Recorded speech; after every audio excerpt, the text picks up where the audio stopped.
The Dawnbreakers, Nabil's narrative of the early days of the Baha'i revelation, translated from the original Persian by Shoghi Effendi. This book has been recorded for the use of the handicapped by the National Spiritual Assembly of the Baha'is of the United Kingdom, 27 Rutland Gate, London SW7. Read by Ian Yeoman. This book is dedicated by Shoghi Effendi as follows. To the greatest holy leaf, the last survivor of a glorious and heroic age, I dedicate this work in token of a great debt of gratitude and love. It consists of an introduction, Nabil's preface, 2 parts, and an epilogue, and concludes with Baha'u'llah's tribute to the Barb and his chief disciples. The 2 parts are of...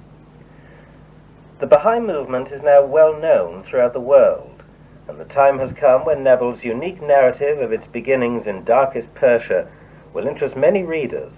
The record which he sets down with such devoted care is in many respects extraordinary. It has its thrilling passages, and the splendor of the central theme gives to the chronicle not only great historical value but high moral power. Its lights are strong, and this effect is more intense because they seem like a sunburst at midnight. The tale is one of struggle and martyrdom. Its poignant scenes, its tragic incidents are many. Corruption, fanaticism, and cruelty gather against the cause of reformation to destroy it, and the present volume closes at the point where a riot of hate seems to have accomplished its purpose and to have driven into exile or put to death every man, woman, and child in Persia who dared to profess a leaning towards the teachings of the Barb. Nabil, himself a participant in some of the scenes which he recites, took up his lonely pen to recite the truth about men and women so mercilessly persecuted and a movement so grievously traduced. He writes with ease, and when his emotions are strongly stirred, his style becomes vigorous and trenchant. He does not present with any system the claims and teaching of Baha'u'llah and his forerunner. His purpose is the simple one of rehearsing the beginnings of the Baha'i revelation and of preserving the remembrance of the deeds of its early champions. He relates a series of incidents, punctiliously quoting his authority for almost every item of information. His work, in consequence, if less artistic and philosophic, gains in value as a literal account of what we knew or could from credible witnesses discover about the early history of the cause.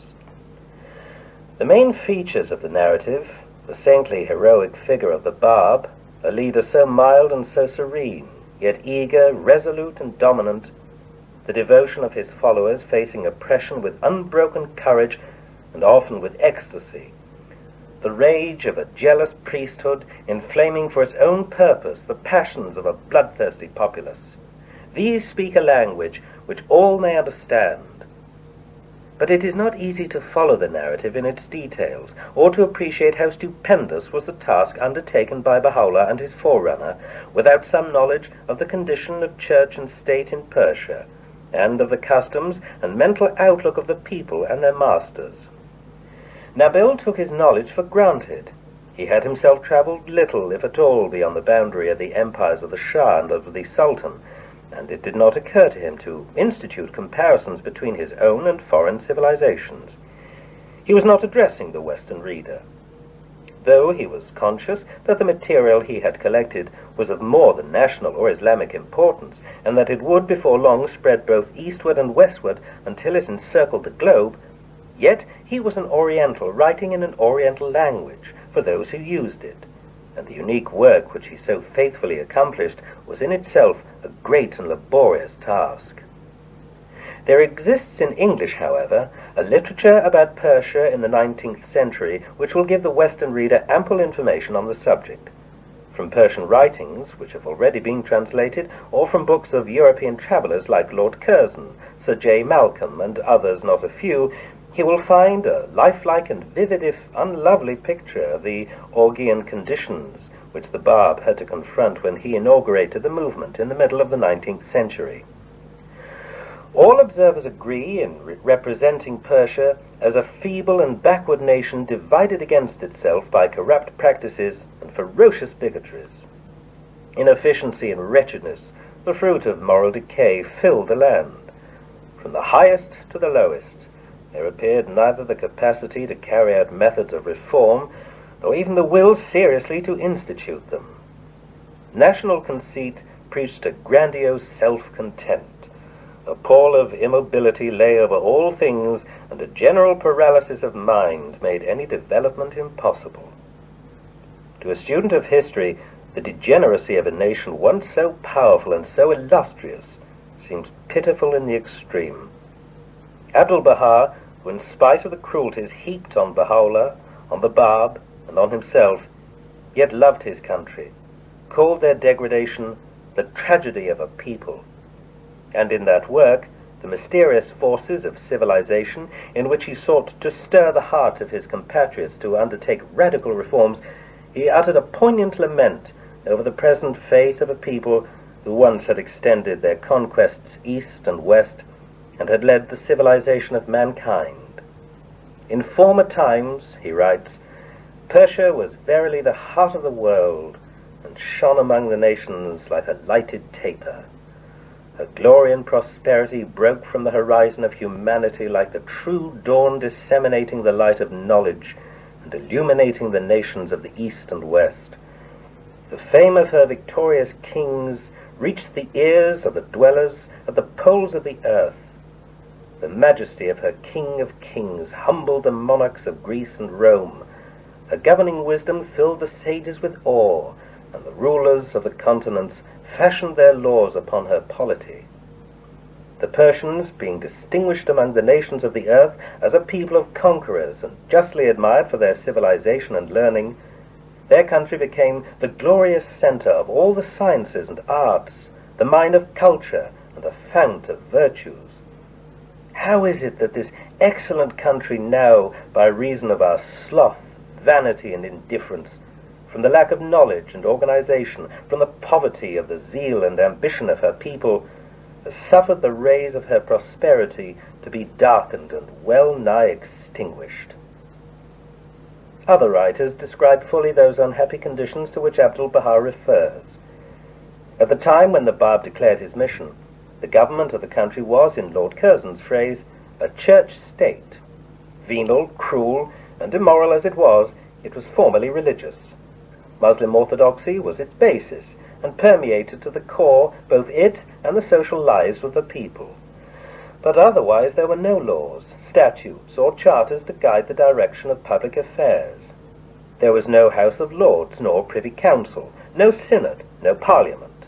The Shah was despot, and his arbitrary rule was reflected all down the official scale through every minister and governor to the lowliest clerk or remotest headman. No civil tribunal existed to check or modify the power of the monarch, or the authority which he might choose to delegate to his subordinates. If there was a law, it was his word. He could do as he pleased. It was his to appoint or to dismiss all ministers, officials, officers, and judges. He had power of life and death, without appeal, over all members of his household and of his court, whether civil or military. The right to take life was vested in him alone, and so were all the functions of government, legislative, executive, and judicial. His royal prerogative was limited by no written restraint whatever. The descendants of the Shahs were thrust into the most lucrative posts throughout the country, and as the generations went by, they filled innumerable minor posts too, far and wide, till the land was burdened with this race of royal drones who owed their position to nothing better than their blood, and who gave rise to the Persian saying that camels, fleas, and princes exist everywhere. Even when a Shah wished to make a just and wise decision in any case that might be brought before him for judgment, he found it difficult to do so, because he could not rely on the information given him. Critical facts would be withheld, or the facts would be distorted by the influence of interested witnesses or venal ministers. The system of corruption had been carried so far in Persia that it had become a recognized institution, which Lord Curzon describes in the following terms. I come now to that which is the cardinal and differentiating feature of Iranian administration. Government, nay, life itself in that country, may be said to consist for the most part of an interchange of presents. Under its social aspects, this practice may be supposed to illustrate the generous sentiments of an amiable people. though even here it has a grimly unemotional side, as for instance, when congratulating yourself upon being the recipient of a gift, you find that not only must you make a return of equivalent cost to the donor, but must also liberally remunerate the bearer of the gift, to whom your return is very likely the sole recognized means of subsistence, in a ratio proportionate to its pecuniary value. Under its political aspects, the practice of gift-making, though consecrated in the adamantine traditions of the East, is synonymous with a system elsewhere described by less agreeable names.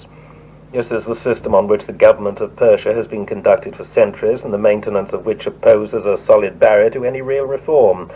From the Shah downwards, there is scarcely an official who is not open to gifts, scarcely a post which has not been amassed by the receipt of gifts.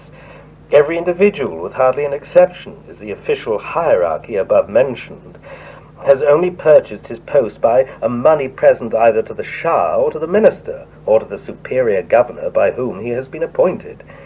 If there are several candidates for a post, in all probability the one who makes the best offer will win. The martyrdom is a cherished national institution in Persia, the exaction of which, in a myriad different forms, whose ingenuity is only equalled by their multiplicity, is the crowning interest and delight of a Persian's existence. This remarkable word, for which Mr. Watson said there is no precise English equivalent, may be variously translated as commission, perquisite, douceur, consideration, pickings and stealings, profit, according to the immediate context in which it is employed. Roughly speaking, it signifies that balance of personal advantage, usually expressed in money form, which can be squeezed out of any and every transaction. A negotiation in which two parties are involved as donor and recipient, as superior and subordinate, or even as equal contracting agents, cannot take place in Persia without the party who can be represented as the author of the favor or service claiming and receiving a definite cash return for what he has done or given. It may of course be said that human nature is much the same all the world over, that a similar system exists under a different name in our own or other countries, and that the philosophic critic will welcome in the Persian a man and a brother. To some extent this is true, but in no country that I have ever seen or heard of in the world is the system so open, so shameless, or so universal as in Persia. So far from being limited to the sphere of domestic economy or to commercial transactions, it permeates every walk and inspires most of the actions of life. By its operation, generosity or gratuitous service may be said to have been erased in Persia from the category of social virtues, and cupidity has been elevated into the guiding principle of human conduct. Hereby is instituted an arithmetical progression of plunder from the sovereign to the subject, each unit in the descending scale remunerating himself from the unit next in rank below his, and the hapless peasant being the ultimate victim.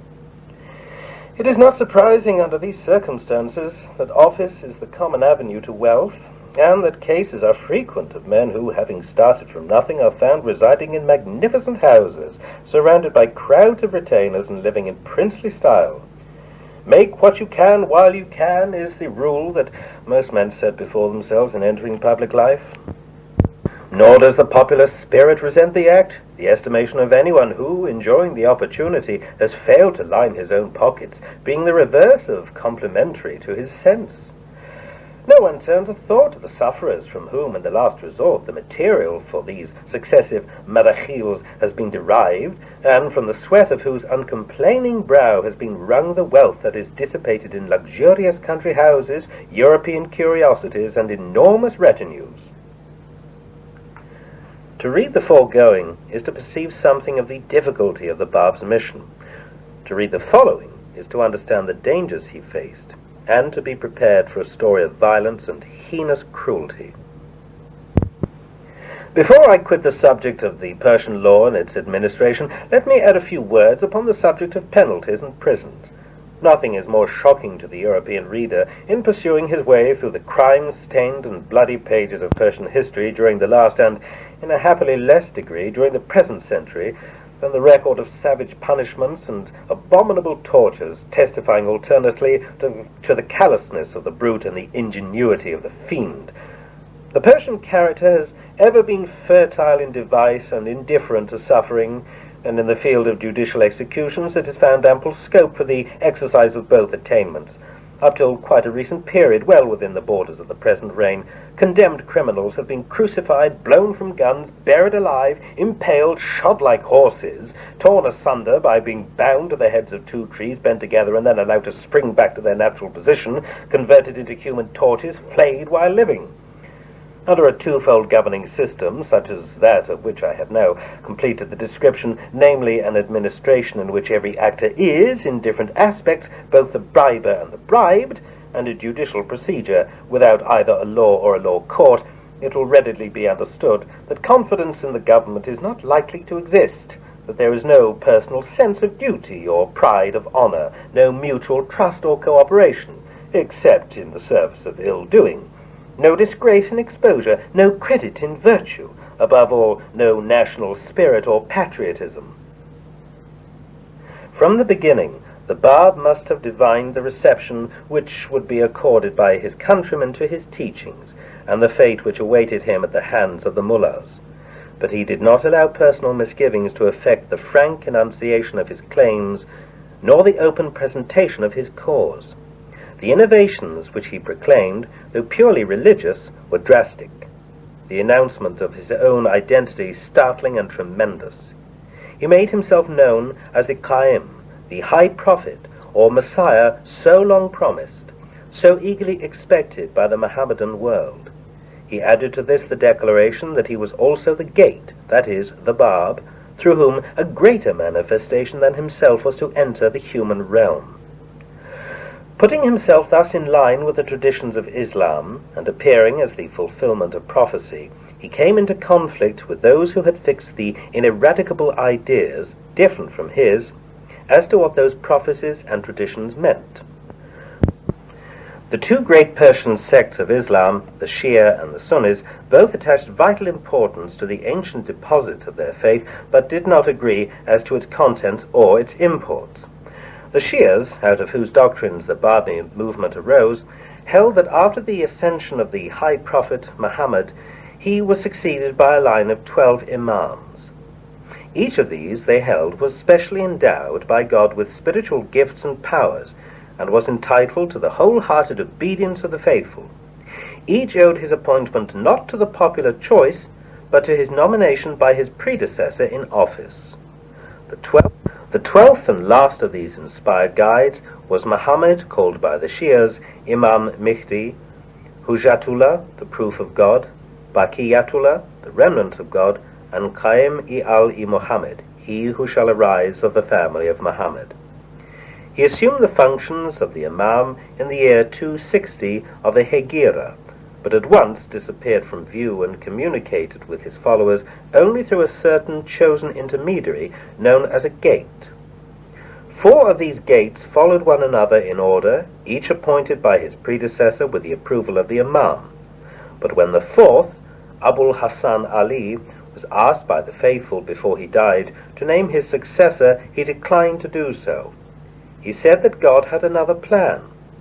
On his death, all communication between the Imam and his church therefore ceased, and though, surrounded by a band of followers, he still lives and waits in some mysterious retreat, he will not resume relations with his people until he comes forth in power to establish a millennium throughout the world.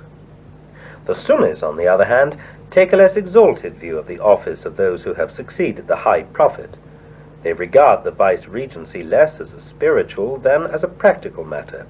The Caliph is, in their eyes, the defender of the faith, and he owes his appointment to the choice and approval of the people. Important as these differences are, both sects agree, however, in expecting a twofold manifestation. The Shias look for the Qaim, who is to come in the fullness of time, and also for the return of the Imam Hussein. The Sunnis await the appearance of the Mihdi, and also the return of Jesus Christ. When, at the beginning of his mission, the Barb, continuing the tradition of the Shias, proclaimed his function under the double title of first the Qaim and second the Gate or Barb, some of the Mohammedans misunderstood the latter reference. They imagined his meaning to be that he was a 5th gate in succession to Abul Hasan Ali. His true meaning, however, as he himself clearly announced, was very different. He was the Qaim, but the Qaim, though a high prophet, stood in relation to a succeeding and greater manifestation, as did John the Baptist to Christ. He was the forerunner of one yet more mighty than himself. He was to decrease, that mighty one was to increase. And as John the Baptist had been the herald or gate of the Christ, so was the Barb the herald or gate of Baha'u'llah. There are many authentic traditions showing that the Qaim, on his appearance, would bring new laws with him, and would thus abrogate Islam. But this was not the understanding of the established hierarchy. They confidently expected that the promised advent would not substitute a new and richer revelation for the old, but would endorse and fortify the system of which they were the functionaries. It would enhance incalculably their personal prestige, would extend their authority far and wide among the nations, and would win for them the reluctant but abject homage of mankind. When the Barb revealed his bayan, proclaimed a new code of religious law, and by precept and example instituted a profound moral and spiritual reform, the priests immediately scented mortal danger. They saw their monopoly undermined, their ambition threatened, their own lives and conduct put to shame. They rose against him in sanctimonious indignation. They declared before the Shah and all the people that this upstart was an enemy of sound learning, a subverter of Islam, a traitor to Muhammad, and a peril not only to the Holy Church, but to the social order and to the state itself. The cause of the rejection and persecution of the Barb was in its essence the same as that of the rejection and persecution of the Christ. If Jesus had not brought a new book, if he had not only reiterated the spiritual principles taught by Moses, but had continued Moses' rules and regulations too, he might, as a merely moral reformer, have escaped the vengeance of the scribes and the Pharisees. But to claim that any part of the Mosaic law, even such material ordinances as those that dealt with divorce and the keeping of the Sabbath, could be altered, and altered by an unordained preacher from the village of Nazareth, this was to threaten the interests of the scribes and Pharisees themselves, and since they were the representatives of Moses and of God, it was blasphemy against the Most High. As soon as the position of Jesus was understood, his persecution began. As he refused to desist, he was put to death. For reasons exactly parallel, the Barb was from the beginning opposed by the vested interests of the dominant church as an uprooter of the faith. Yet even in that dark and fanatical country, the mullahs, like the scribes in Palestine 18 centuries before, did not find it very easy to put forward a plausible pretext for destroying him whom they thought their enemy. The only known record of the Barb's having been seen by a European belongs to the period of his persecution, when an English physician resident in Tabriz, Dr. Cormick, was called in by the Persian authorities to pronounce on the Barb's mental condition. The doctor's letter, addressed to a fellow practitioner in an American mission in Persia, is given in Professor E.G. Brown's Materials for the Study of the Baha'i Religion.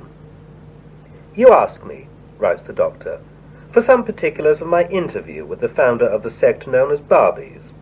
Nothing of any importance transpired in this interview, as the Barb was aware of my having been sent with 2 other Persian doctors to see whether he was of sane mind or merely a madman, to decide the question whether he was to be put to death or not. With this knowledge, he was loath to answer any questions put to him. To all inquiries he merely regarded us with a mild look, chanting in a low melodious voice some hymns, I suppose. 2 other Seids, his intimate friends, were also present, who subsequently were put to death with him, besides a couple of government officials. He only deigned to answer me on my saying that I was not a Mussulman and was willing to know something about his religion, as I might perhaps be inclined to adopt it. He regarded me very intently on my saying this, and replied that he had no doubt of all Europeans coming over to his religion. Our report to the Shah at that time was of a nature to spare his life. He was put to death some time after by the order of the Amir Nizam Mirza Taqi Khan. On our report he merely got the bastinado, in which operation a Farash, whether intentionally or not, struck him across the face with the stick destined for his feet, which produced a great wound and swelling of the face. On being asked whether a Persian surgeon should be brought to treat him, he expressed a desire that I should be sent for, and I accordingly treated him for a few days. But in the interviews consequent on this, I could never get him to have a confidential chat with me, as some government people were always present, he being a prisoner. He was a very mild and delicate-looking man, rather small in stature, and very fair for a Persian, with a melodious, soft voice which struck me much. Being a Cid, he was dressed in the habit of that sect, as were also his two companions. In fact, his whole look and deportment went far to dispose one in his favour. Of his doctrine I heard nothing from his own lips, although the idea was that there existed in his religion a certain approach to Christianity. He was seen by some Armenian carpenters, who were sent to make some repairs in his prison, reading the Bible, and he took no pains to conceal it, but on the contrary told them of it. Most assuredly, the Mussulman fanaticism does not exist in his religion, as applied to Christians, nor is there that restraint of females that now exists. Such was the impression made by the Barb upon a cultivated Englishman, and as far as the influence of his character and teaching have since spread through the West, no other record is extant of his having been observed or seen by European eyes. His qualities were so rare in their nobility and beauty, his personality so gentle and yet so forceful, and his natural charm was combined with so much tact and judgment that after his declaration he quickly became in Persia a widely popular figure. He would win over almost all with whom he was brought into personal contact, often converting his jailers to his faith and turning the ill-disposed into admiring friends. To silence such a man without incurring some degree of public odium was not very easy, even in the Persia of the middle of the last century. But with the Barb's followers it was another matter. The mullahs encountered here no cause for delay and found little need for scheming. The bigotry of the Mohammedans from the Shah downwards could be readily roused against any religious development. The Barbis could be accused of disloyalty to the Shah, and dark political motives could be attributed to their activities. Moreover, the Barb's followers were already numerous. Many of them were well-to-do, some were rich, and there were few but had some possessions which covetous neighbours might be instigated to desire. Appealing to the fears of the authorities and to the base national passions of fanaticism and cupidity, the mullahs inaugurated a campaign of outrage and spoliation, which they maintained with relentless ferocity till they considered that their purpose had been completely achieved. Many of the incidents of this unhappy story are given by Nabil in his history, and among these the happenings at Mazindaran, Neriz, and Zanjan stand out by reason of the character of the episodes of the heroism of the Barbis when thus brought to bay. On these three occasions a number of Barbis, driven to desperation, withdrew in concert from their houses to a chosen retreat and, erecting defensive works about them, defied in arms further pursuit. To any impartial witness, it was evident that the mullah's allegations of a political motive were untrue. The Barbis showed themselves always ready, on an assurance that they would be no longer molested for their religious beliefs, to return peacefully to their civil occupations. Nabil emphasizes their care to refrain from aggression. They would fight for their lives with determined skill and strength, but they would not attack. Even in the midst of a fierce conflict, they would not drive home an advantage, nor strike an unnecessary blow. Abdul-Baha is quoted in the Traveller's Narrative, pages 34 to 35, as making the following statement on the moral aspect of their action. The minister, Mirza Taqi Khan, with the utmost arbitrariness, without receiving any instructions or asking permission, sent forth commands in all directions to punish and chastise the Barbis. Governors and magistrates sought a pretext for amassing wealth, and officials a means of acquiring profits. Celebrated doctors from the summits of their pulpits incited men to make a general onslaught. The powers of the religious and the civil law linked hands and strove to eradicate and destroy this people. Now this people had not yet acquired such knowledge as was right and needful of the fundamental principles and hidden doctrines of the Barb's teachings, and did not recognize their duties. Their conceptions and ideas were after the former fashion, and their conduct and behavior in correspondence with ancient usage. The way of approach to the Barb was, moreover, closed, and the flame of trouble visibly blazing on every side. At the decree of the most celebrated doctors, the government, and indeed the common people, had with irresistible power inaugurated rapine and plunder on all sides, and were engaged in punishing and torturing, killing and despoiling, in order that they might quench this fire and wither these poor souls. In towns where there were but a limited number, all of them with bound hands became food for the sword, while in the cities, where they were numerous, they arose in self-defense in accordance with their former beliefs, since it was impossible for them to make inquiry as to their duty, and all doors were closed.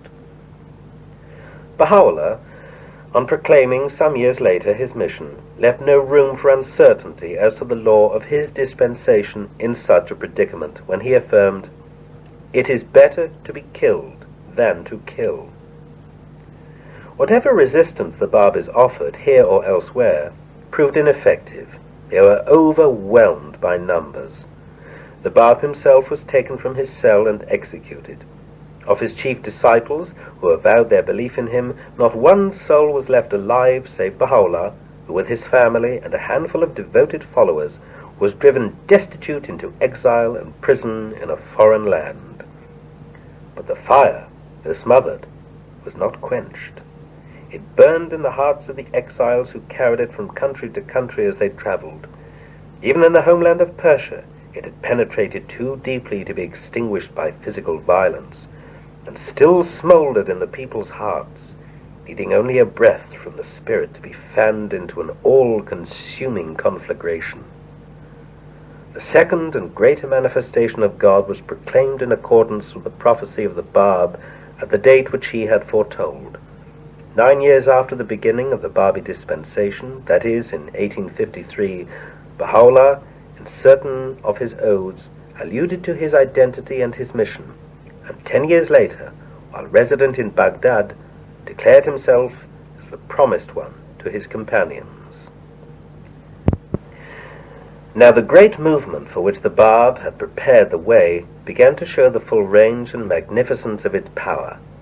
Though Baha'u'llah himself lived and died in exile and a prisoner, and was known to few Europeans, his epistles proclaiming the new advent were borne to the great rulers of both hemispheres, from the Shah of Persia to the Pope, and to the President of the United States. After his passing, his son Abdul-Baha carried the tidings in person into Egypt and far through the Western world. Abdul-Baha visited England, France, Switzerland, Germany, and America, announcing everywhere that once again the heavens had opened and that a new dispensation had come to bless the sons of men. He died in November 1921, and today the fire that once seemed to have been put out forever burns again in every part of Persia, has established itself on the American continent, and has laid hold of every country in the world. Around the sacred writings of Baha'u'llah and the authoritative exposition of Abdul-Baha, there is growing a large volume of literature in comment or in witness. The humanitarian and spiritual principles enunciated decades ago in the darkest East by Baha'u'llah and molded by him into a coherent scheme are one after the other being taken by a world unconscious of their source as the marks of progressive civilization. And the sense that mankind has broken with the past, and that the old guidance will not carry it through the emergencies of the present, has filled with uncertainty and dismay all thoughtful men save those who have learned to find in the story of Baha'u'llah the meaning of all the prodigies and portents of our time. Nearly 3 generations have passed since the inception of the movement. Any of its early adherents who escaped the sword and the stake have long since passed away in the course of nature. The door of contemporary information as to its great leaders and their heroic disciples is closed forever. The chronicle of Nabil, as a careful collection of facts made in the interests of truth and completed in the lifetime of Baha'u'llah, has now a unique value. The author was 13 years old when the Barb declared himself, having been born in the village of Zarand in Persia on the 18th day of Safar, AH 1247. He was throughout his life closely associated with the leaders of the cause. Though he was but a boy at the time, he was preparing to leave for Sheikh Tabasi and joined the party of Mullah Hussein when the news of the treacherous massacre of the Babis frustrated his design. He states in his narrative that he met in Tehran Haji Mirza Syed Ali, a brother of the Barb's mother, who had just returned at the time from visiting the Barb in the fortress of Shirik, and for many years he was a close companion of the Barb's secretary, Mirza Ahmad. He entered the presence of Baha'u'llah in Kermanshah and Tehran before the date of the exile to Iraq, and afterwards was in attendance upon him in Baghdad and Adrianople, as well as in the prison city of Akka. He was sent more than once on missions to Persia to promote the cause and to encourage the scattered and persecuted believers, and he was living in Akka when Baha'u'llah passed away in AD 1892. The manner of his death was pathetic and lamentable, for he became so dreadfully affected by the death of the great beloved that, overmastered by grief, he drowned himself in the sea, and his dead body was found washed ashore near the city of Akka. His chronicle was begun in 1888, when he had the personal assistance of Mirza Musa, the brother of Baha'u'llah. It was finished in about a year and a half, and parts of the manuscripts were reviewed and approved, some by Baha'u'llah and others by Abdul-Baha. The complete work carries the history of the movement up to the death of Baha'u'llah in 1892. The first half of this narrative, closing with the expulsion of Baha'u'llah from Persia, is contained in the present volume. Its importance is evident. It will be read less for the stirring passages of action which it contains, or even for its many pictures of heroism and unwavering faith, than for the abiding significance of those events of which it gives so unique a record. Part 1. Pre-Revelation Days. Chapter 1. The Mission